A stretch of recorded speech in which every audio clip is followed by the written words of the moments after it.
Hello everyone, কেমন আছেন সবাই? আশা করি সবাই ভালো আছেন। আমরা আলহামদুলিল্লাহ ভালো আছি। তো আজকে কিন্তু ডিসেম্বরের 30 তারিখ।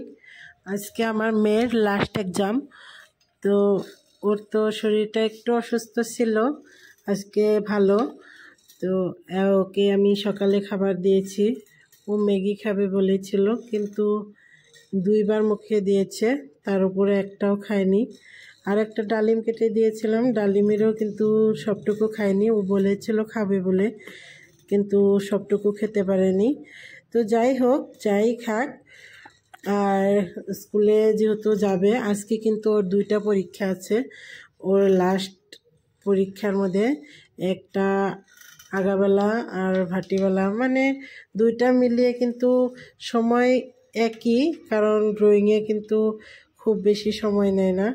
তো ওইভাবেই সোশ্যাল আর ড্রয়িং আছে। তো আজকে ও পরীক্ষা দিতে যাচ্ছে। সবাই ওর জন্য দোয়া করবেন। ও এখন আলহামদুলিল্লাহ অনেকটাই ভালো ফিল করছে। তো ওকে খেয়ে তারপর আমি ওকে স্কুলে পাঠিয়ে দিব। স্কুলে ভ্যানে যাবে, স্কুল ভ্যানে। তো এখন ওকে পাঠিয়ে দেই। Bye bye.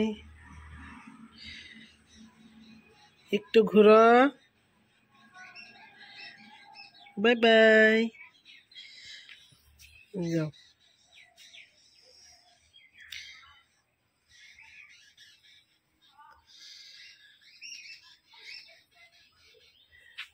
মেয়ে আজকেও বায়না ধরেছিল আমাকে নিয়ে যাবে বলে, কিন্তু ওকে বুঝিয়ে সুঝিয়ে একাই পাঠিয়ে দিলাম। আসলে বাচ্চা নিয়ে গিয়ে এই স্কুলের সামনে বসে থাকা অনেকটাই কিন্তু বিরক্তিকর, আর ওই জন্য ওকে বুঝিয়ে সুঝিয়ে একাই পাঠিয়ে দিলাম। তুমি আন্ধারের মধ্যে কি করো বাবা? উলি বাবা। Good morning. কি লাজুক হাসি। গুড মর্নিং বাবা। হাসো হাসো।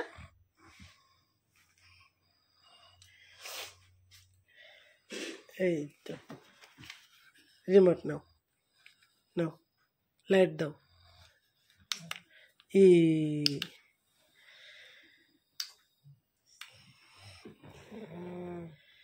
আমার হাজবেন্ডের জন্য কিন্তু রং চা করলে এইভাবেই করতে হয়, মানে এখানে কোনো চা পাতি দেওয়া যাবে না, আর ছাঁকনির মধ্যে চা পাতি দিতে হবে।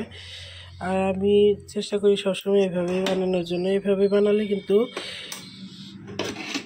রংটা খুবই ভালো আসে, আর চায়ের কালার নষ্ট হওয়ার কোনো চান্স থাকে না।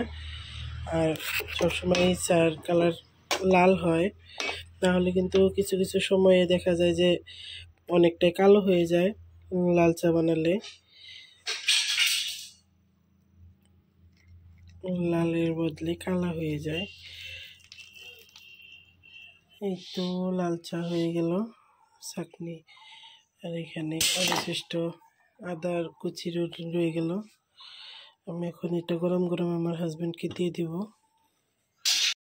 এখন 11টা বাজে।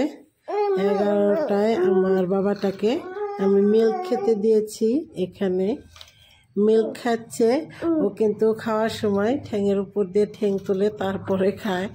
ওটা আমি ওকে বলছি, কিন্তু ও এখন করবে না, কারণ ওটা এখন করতে বলা হয়েছে যদি, ওই জন্যই ও করবে না। আর দেখুন 2 দিকে ঠ্যাং 2টা দিয়ে কিভাবে দেখাচ্ছে। ও নিজে নিজে একা একাই করবে। তো ঠ্যাঙের মধ্যে দেখা যাচ্ছে ছোট্ট একটা লাল। আমি ভেবেছি কোনো জায়গায় হয়তো ব্যথা পেয়েছে নাকি, তো না, আগের দিন যে লিপস্টিক নিয়েছিল ওইটা ওইখানে পড়ে আছে, ওটাই দেখছিলাম। তো ও আগে খাক, তারপরে। এখন দুপুর 1টা বাজে।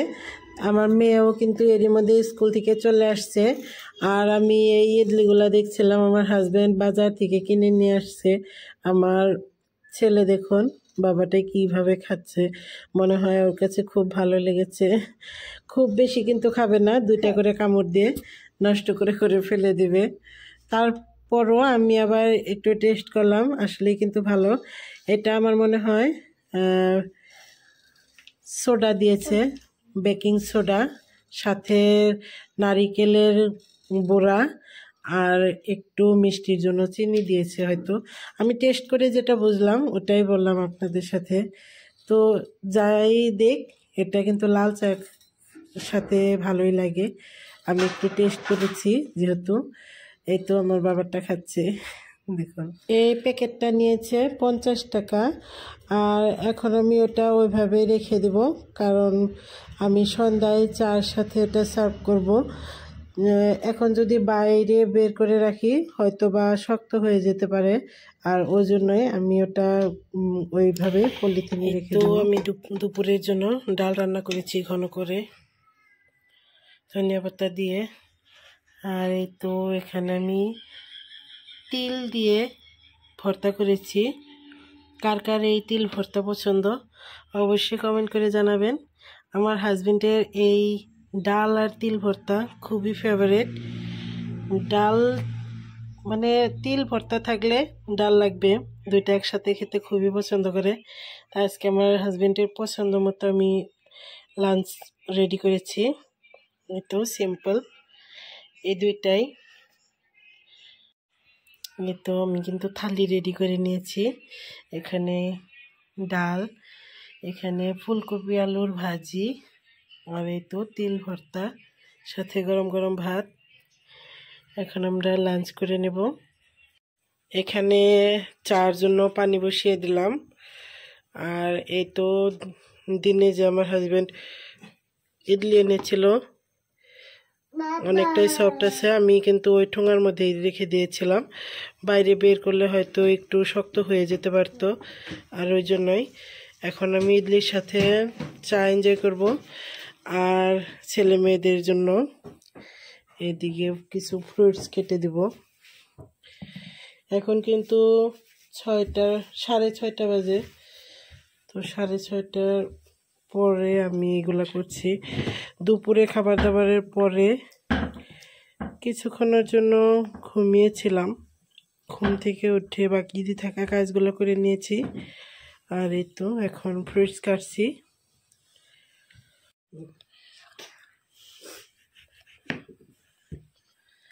এটা হলো মালটা।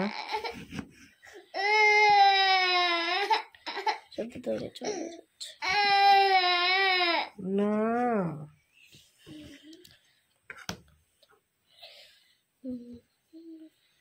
আধা করে কাটবো, বেশি কাটার পরে খাওয়া হবে না।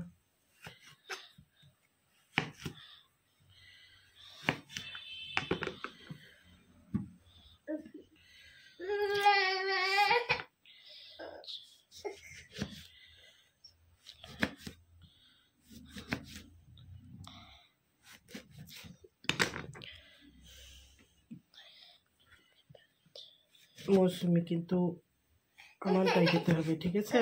ঠিক আছে।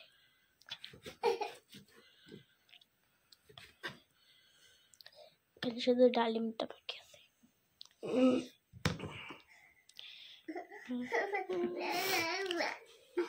ডালিমটা এইভাবে কাটতে হয়, আমি সবসময় এইভাবেই কাটি, দুই দিকে ফেলে নিয়ে।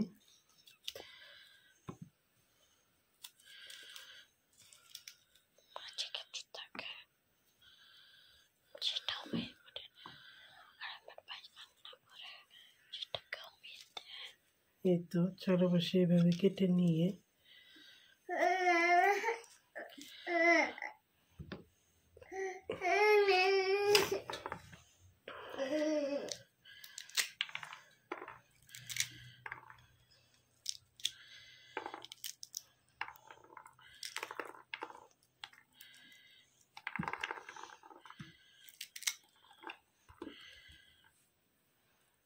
এখন ছাড়িয়ে নিলেই হবে।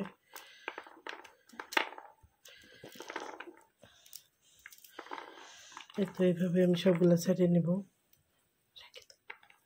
এখানে আদা দিয়ে চা বানিয়ে নিয়েছি, লাল চা, সাথে ইডলি, মিষ্টি মিষ্টি ইডলি। আর এই তো ফ্রুটস কাটা হয়ে গিয়েছে, এখন বাচ্চারাও খাবে, আর আমিও এখানে আটা মেখে রেখেছি রাতে রুটি করব বলে। এখন কিন্তু 8টার বেশি বাজে। এখন আমি আটা মেখে নিলাম আর এদিকে গরম পানি ফ্লাক্সে ভরে রাখবো।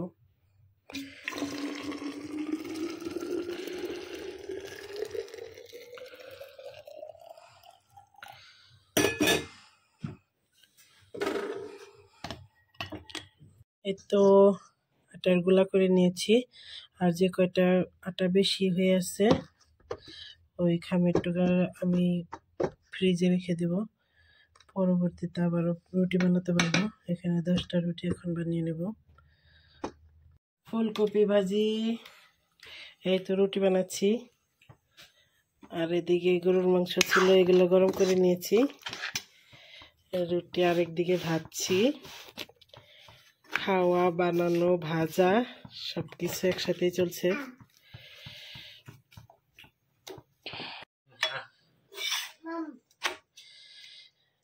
একদিক থেকে রুটি ভাজছি আর একদিক থেকে খাওয়া স্টার্ট হয়ে গিয়েছে।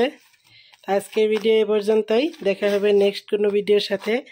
ততক্ষণ পর্যন্ত ভালো থাকবেন, সুস্থ থাকবেন আর আমাদের জন্য দোয়া করবেন।